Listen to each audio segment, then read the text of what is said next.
so our presentation is on gender and sexuality, and throughout our presentation we're going to be talking about the different implications of gender and sexuality and how that's changed, especially in the education fields.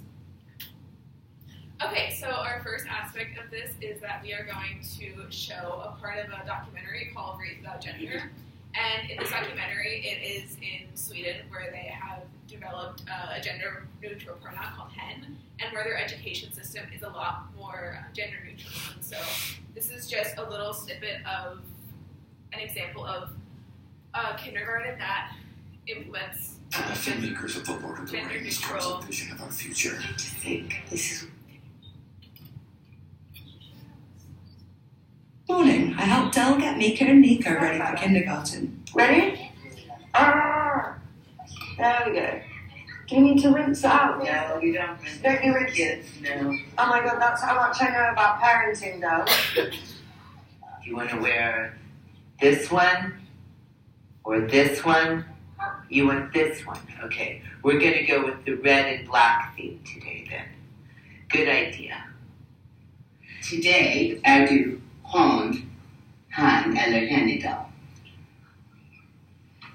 That's not something I always have to say, but it would be good to know today for the film. Ska jag säga hon eller hen? Just Mika, okay. Let's go. Mika seems like neither a boy nor a girl, just non-binary. And when you ask Mika about Mika's gender, Mika just doesn't really want to talk about it. At home, the kids can be as gender creative as they please, but now it's time for kindergarten. Nico, hug and kiss. I wonder what the other children make of Mika's gender expression. Hey, how would you describe Mika? What is hen?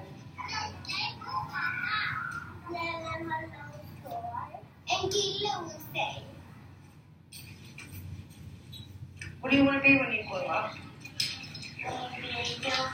A builder? What do you want to build? A house? I'm gonna have children living in my house. What kind of children are you going to have? I don't care how they look. That's nice. I don't care how my children look like either. Hey. The Swedish government school plan forbids enforcing gender stereotypes and has done since 1998. Förskolan ska motverka traditionella könsmönster och könsroller. Flickor och pojkar ska i förskolan ha samma möjligheter att pröva och utveckla förmågor och intressen utan begränsningar utifrån stereotypa könsroller. Så där står det klart och tydligt att vi måste arbeta för att motverka stereotypa könsroller. What are some of the ways in which you avoid gender norms when you're teaching? Tankesättet, hur man pratar med barnen, pratar med varandra. Att man inte säger flickor och pojkar utan kompisar. Då väljer vi väljer ju projekt som inte är alltså, kopplat till kön. Med mycket naturmaterial. Ja, men vi odlar. Ja, men bygger mycket.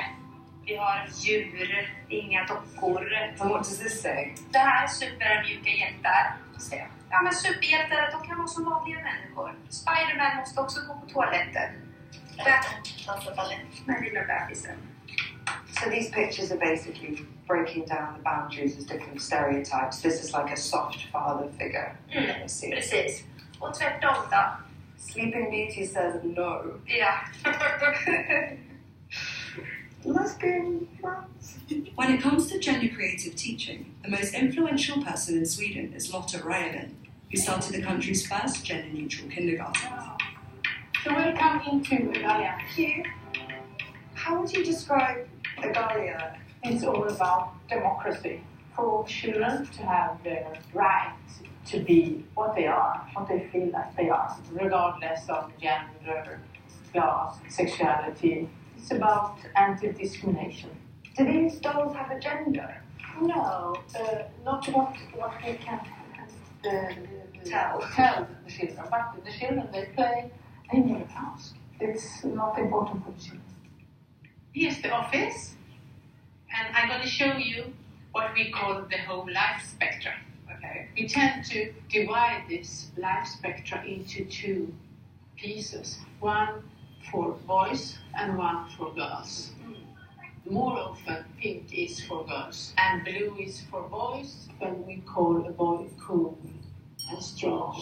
And to girls we more often say that they should be helpful, nice, cute, and we have different expectations. And we take it away this border and we don't separate it in boyish and girlish. We give the whole life spectrum to everyone. So we are not limited. We are just adding. We are not changing the children. We are changing our own thoughts.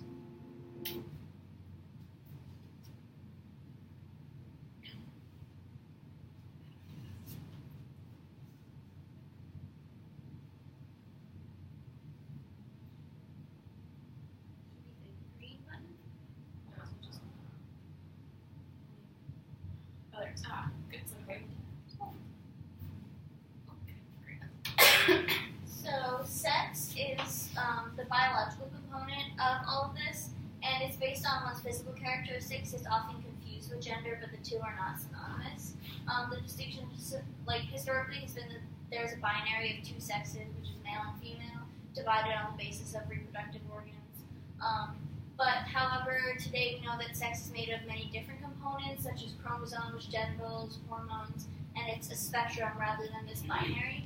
And that includes people such as intersex people who may be born with hormones, different genitals, and different combination of characteristics that make them neither defined as male nor female. So we have been thinking about this in terms of education. In what is taught in school about sex, in health classes, many people are taught only about this binary and not about anything else, and that's a problem that we've seen today.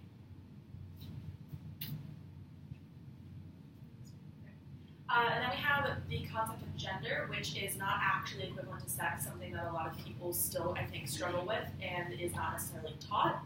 However, it is based on identity, and that is obviously different than just biology. Gender is on a spectrum, which we kind of tried to incorporate here, and that means that there's not one or the other, it's not black and white. And that also includes non-binary and transgender people. Gender roles are the stereotypes we apply to the different genders, so usually male and female, masculine and feminine. And the education system can reinforce or break down gender roles. It's kind of like this whole dichotomy that we've been facing lately.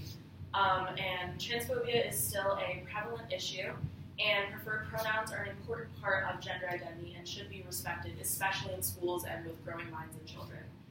So a question that we've been presenting is, how would you feel about implementing gender-neutral terms like hen, which we recognized in the video, in the United States? Okay, so sexual orientation describes one's sexual attraction, which is different from romantic attraction, which we will talk about later. So it's also on a spectrum, just like everything. And a problem that we've seen is heteronormativity in the classroom, so not even so much as like the overt issues of like bullying of LGBTQ children, but just like the non-representation, I think, is a big problem in that children are not seeing themselves or maybe their families represented. So an easy way to combat that would be like the coloring books that we saw in the video, things like that. And there's also different types of like phobias, like homophobia, biphobia, which present different issues. So the question that we had there was, did you experience heteronormativity in your education? So romantic orientation is something that isn't often talked about. I know that I didn't learn the distinction between romantic orientation and sexual orientation until I was in high school, I think. So romantic orientation is essentially who you feel affectionate for and like what gender or sex that is. And it can be different, it can be both. It's, again, on a spectrum like everything else. And so like I said, it is different from sexual orientation, but often in school it's conflated. So I know in health classes we all talk about, not all, but it's often talk about sexual orientation, and so people know there's gay people, straight people, like all the spectrum. But there's not often a distinction between romantic and sexual attraction. So if somebody's growing up in a school that doesn't teach the difference, it's difficult. It might be difficult for them when they come to realize that they don't find the same person sexually attractive and emotionally attractive. So one question that we've been asking is, did you know or were you taught this is different than sexual orientation, as I explained. I know a lot of people weren't on that. So gender expression is another aspect of this, and gender expression doesn't have to necessarily do with the gender that you identify with, but it's the outward mannerisms, interests, and appearances that are associated with gender in a particular cultural context. And this can kind of play into the whole gender stereotypes with, blue meaning boy and pink meaning girl. But it's really all up to interpretation of how you want to express your gender. So this can relate to femininity, masculinity, or androgyny, which, for those who don't know, is sort of more of a gender-neutral sort of look. And this includes, gender expression doesn't always match the person's sex or gender, so somebody can identify as a female but may present in a male sort of way, or vice versa. So would you have different views about gender expression if you had the coloring books, like the ones in the videos that showed, men doing ballet and having, carrying children, or women, shaving their heads and being strong and doing work that would normally be considered masculine? So, in terms of inclusivity in education, representation of all genders and sexuality in teaching materials. So essentially this connects back to the video that we saw and how an example of something that could be fixed in education is incorporating more inclusive material like the coloring books and like the dolls that didn't have a gender, or using animals instead to not try to put people in boxes from a very young age. Gender-neutral bathrooms is something that I think can be very easily achieved in schools and in most places by just having bathrooms that cater to all genders. And this is often not welcome because it's so different from what we've all grown up with having a male bathroom or a women's bathroom or whatever. And so people are very hesitant about this. More resources for LGBTQIA plus communities in schools. I know personally I was in a very a liberal education setting, but there still were not a lot of resources for people in the LGBTQ community. So I think that growing up, having these resources and talking about how it's normal and how it's accepted is can be very influential for kids even when they're growing up. Asking preferred pronouns. I think that most of us in college have experienced teachers and professors asking about their pronouns that they prefer, but it really has just recently started to come on. And so if we teach our young children, like in the video, that people can be she, he, or like hen, then it's normal and it's not something that is outlandish and crazy. And then actively advocating for LGBTQIA plus students. As I said before, if we actively include these students and advocate for them, they will feel more together in our community, and we'll have a better learning environment, and so we can teach children all equally and all the same education. And so the question that we were asking is, if you could change anything from your education to be more inclusive, what would you change? Do you want to go around and say something maybe that we would change? Yeah. I think that for me, I would just prefer to have teachers talking about LGBTQ things and include it in the curriculum and how LGBTQ individuals their own history and things like that, and also just have more of a conversation around it in general so people feel comfortable talking about it. I think definitely asking preferred pronouns, like we said, in colleges it's become much more common, but I don't think I was ever asked for my pronouns in elementary school or high school. And I think that is a really big portion, and we can even move that outside of schools within our social media accounts. If you're a cisgender person, you can still put your pronouns in your profile or your bio, because that normalizes sharing pronouns, even if you think that your gender is obvious.